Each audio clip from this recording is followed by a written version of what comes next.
Most creators struggle to grow their audience because their content does not resonate. They pour in hours of effort, but the wrong people show up, or worse, nobody does.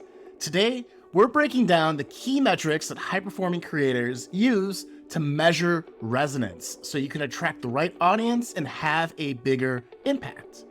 Because when you don't resonate with your audience, you publish whatever you're working on and get short replies like, good, great, thanks for this. Or just likes and thumbs up without any comments. Or you get polite claps at the end of your talks and speeches. Or you feel invisible and doubt if your work is helping with people because you're not getting feedback. But because you don't resonate, your audience doesn't grow or grows slower than you like. You attract the wrong audience of leads. So you'll see mean comments or people that will not buy your services, products, and things. Or you spend a ton of time and resources creating so much stuff with very little gain. But when you resonate with people, after a book signing, people line up to wait and talk to you about your book, your ideas, and your messages. They comment thoughtful, positive, and engaged comments on your YouTube channel. Or after each YouTube video you publish, tons of thoughtful, positive, and engaged comments in the comment section. Or your speeches get standing ovations and people tell you how much they needed to hear your message, how much it helped them and helped their families or helped their businesses thrive. And ultimately, you publish something and your audience grows exponentially instead of linearly or not at all. In today's episode of Creators That Crush, we're going to talk about why creators need to measure resonance. We're going to talk about the key metric that separates creators that are crushed by their content versus those who crush it with their content. We're going to talk about how you increase resonance with your audience through your personal value metrics and how you create those. And we'll end with one strategy you can do today to easily find your personal resonance metrics to improve your content. Hi, I'm Sean Butner. Welcome to Creators That Crush, the show that helps you move from crushed to crushing it as a creator. Imagine you start a podcast and maybe you call it The Meaningful Revolution. And you work at it for 2 years and you spend money on hosting, you spend hours and hours and hours recording guests in interview format and yourself talking about your ideas and how you help people. And imagine that after 2 years, you notice that your audience grows about 1 to 2 people a month. You believe you're creating something great and that people will love once they listen to it, but it's not really catching according to the data. And then you notice people that have been podcasting for less than a year have huge audience growth. At some point, you're going to ask yourself, what the hell's going on? Maybe you're a certified high-performance coach and you start to wonder why some shows grow at an exponential rate while others have a linear or flat rate of growth after each release. The answer between that difference through some research is resonance with people, right? Not robots, but with real people. And at the end of last year, I hired a podcast coach because I wasn't getting the results that I wanted with the Meaningful Revolution podcast. And the first order of business working with this coach was to define the premise, the heart, and the soul of the show. And through that work, that's how this show, Creators That Crush, came to be. And lo and behold, the show is growing at a much quicker rate because its heart resonates more with folks. Shout out to Kevin from Grow the Show because you've really helped. More importantly, there's a hidden metric that improved that I didn't see until this week because I never knew it existed. It's called URR. You might ask yourself, Sean, how do you know that this new premise is working for your show? And what in the heck is URR? The short answer URR is the key metric that separates creators that are crushed by their content versus those who crush it with their content. So I was listening this past week to Susan Bull's conversation on Beyond Margins podcast with guest Jay Acunzo. And Jay is a speaking and storytelling consultant whose job depends on helping people resonate with their audience. And it's a really amazing episode. Just check it out. I'll post it in the show notes below because it's the first time I heard of this arcane metric called URR. What surprised me about URR is how it validated my podcasting rebrand. And how? Jay defines URR as unsolicited response rate as a way to measure resonance with your content, your speeches, your stories, your messages, anything that you create and put out there. And it's measured like this.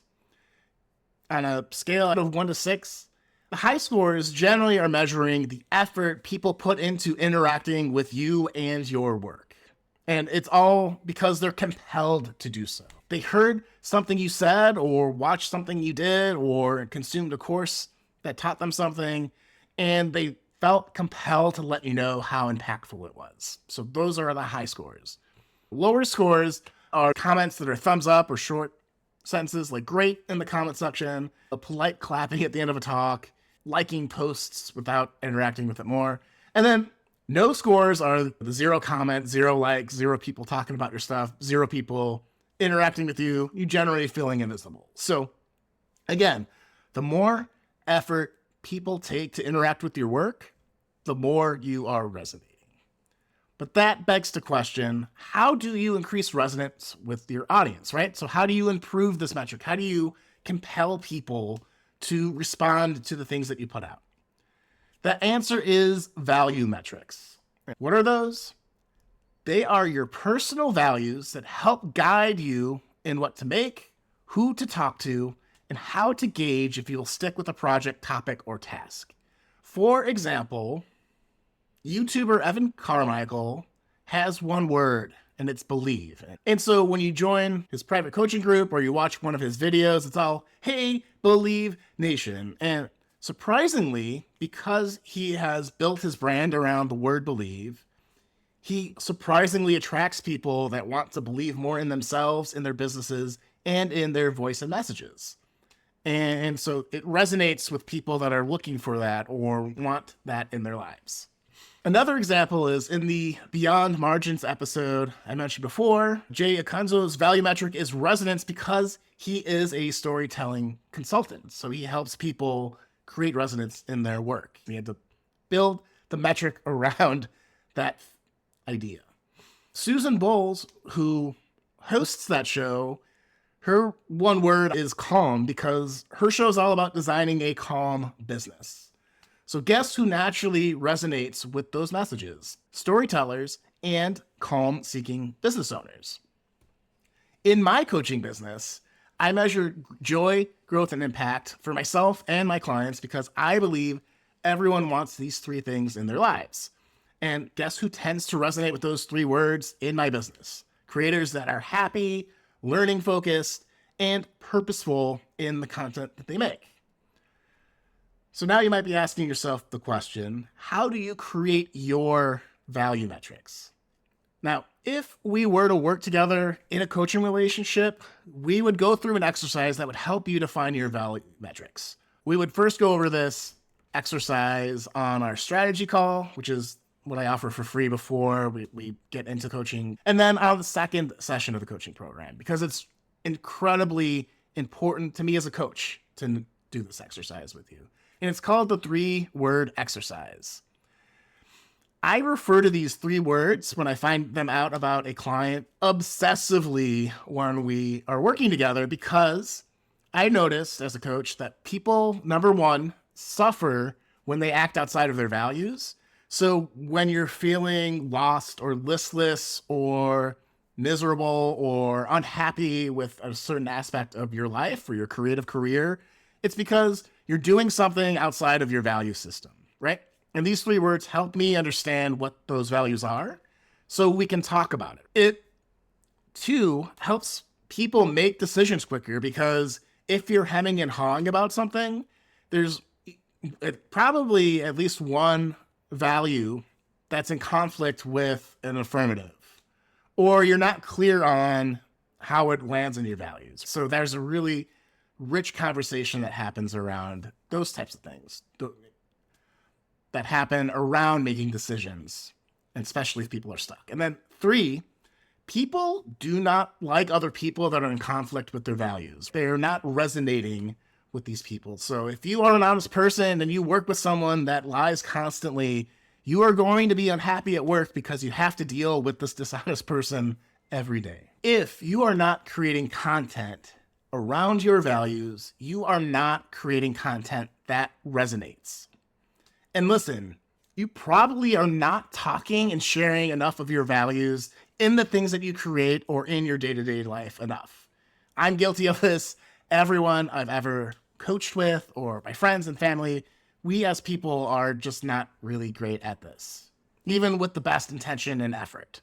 But that's why this exercise is powerful and versatile. For example, earlier I shared my 3 words or my value metrics for my coaching business: joy, growth, and impact.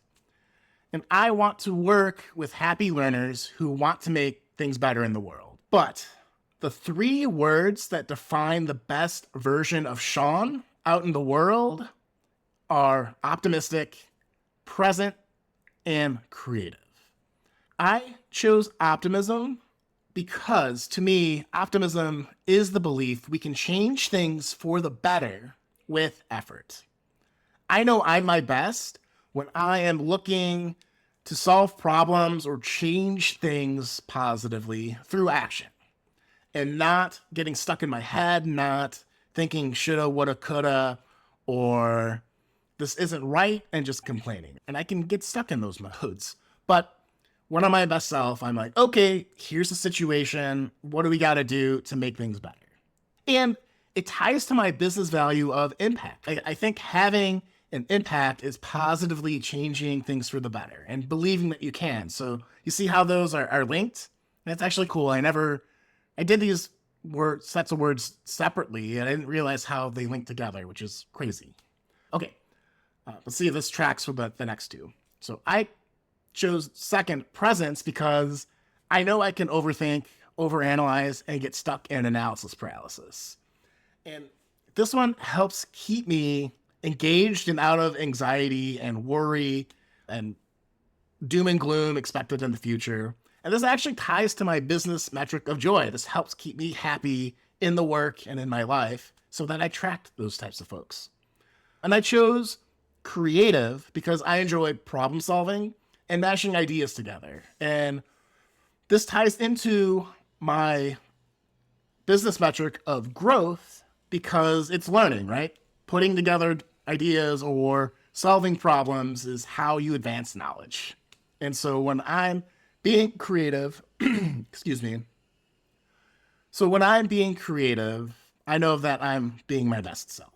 My best clients, my best peers, my best friends, my best coworkers, people that I naturally attract, when we really vibe, it's because they're optimistic, they are present, and they are creative. And maybe those aren't their values, but they tend to align with me on those.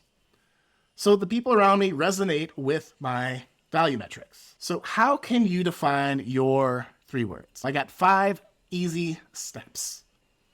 First, grab a journal, a blank page, or something to write on. So step 2, set a timer for 15 minutes. Step 3, ask yourself the question, when I am my best self, what 3 words best describe that version of me? What are the 3 words that my friends, family, and coworkers would describe me that would make me feel proud? So 2 different questions to help you come up with words. Step 4, start the timer and start writing down any words that come to mind. And then step 5, when the timer's done, select the 3 words that best describe you. And if you want more tailored help toward finding your value words, sign up for a free creative strategy call. On these calls, we go through the 3-word exercise together, every time.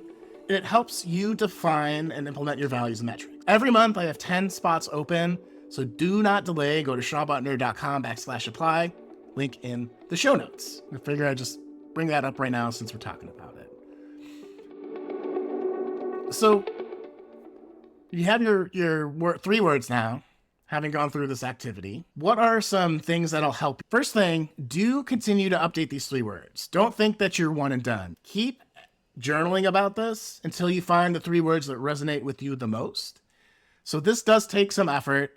You can start, and you don't have to lock these in for forever. Your life will change, your circumstance will change, the situation, the environment will change. So the best version of you might shift when you have kids, or when you go into your business full time, or when you start to write your book and memoir, or whatever the situation is. This is a living document. And most people have a lot of churn the first week that they're thinking through this, and then it settles in and it's pretty stable. My 3 words have been the same for the last 10 years. It's important. When you get it, you'll know it, and you'll know when it doesn't resonate with you anymore. 2, make sure you have a habit to reflect on these every day, preferably early in the morning. Don't do this once and never look at it again. The crazy value in this is even just thinking about your 3 words, right, when you wake up and connecting with them will impact how you make choices and how you show up for your day. It's happened time and time again. Clients that I've walked through this are always super surprised at how powerful just doing this is. So I encourage you to have some type of habit to go through your 3 words every day, whether it's an alarm on your phone, post it by the mirror, in the bathroom, whatever works for you. Third thing to consider is do not beat yourself up if on a particular day you don't live into your words. These are not here to shame you. It's to help you strive to be the best version of you. So think of it as like the Pirate Code. It's a guideline of how to live and to strive to live into those 3 words the best you can. But you're going to have hiccups. Life's going to throw you a curveball. Handle it with grace. Get back on track when you can. You'll find that it'll be a nicer experience for you, especially if you are your own harshest critic. 4th thing, make sure you're picking words that inspire you to become your best self. Don't settle for who you are right now or for just okay. A lot of the work that I do one-on-one when I walk through this exercise, we go deeper, is to do what I did earlier, is define why you chose these 3 words, why they're important to you, how they connect to different areas of your life. Because if they don't inspire you, you're going to stop checking in on them. 5th thing is make sure when you have this defined that you're talking with family, with friends, your audiences, clients. These are words that you should share with the world, and don't keep them to yourself. Because I think the more you share it, the more you'll see people, when you interact with them, resonate with it. And then when you bring that into your work or your content, kablamo, it explodes.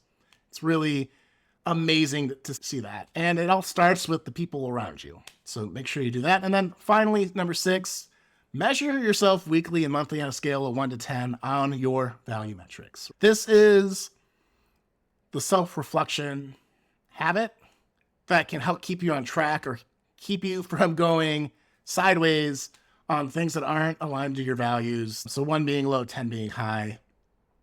And I'll be completely honest with you. I don't consistently do the weekly and monthly measurements unless my life is really stressful or I'm miserable or I'm struggling. And it's these metrics that helped me move on from the corporate world twice in my career. It helped me take a great job that I had at Apple most recently and go whole hog into my coaching because I wasn't really happy. I wasn't learning things.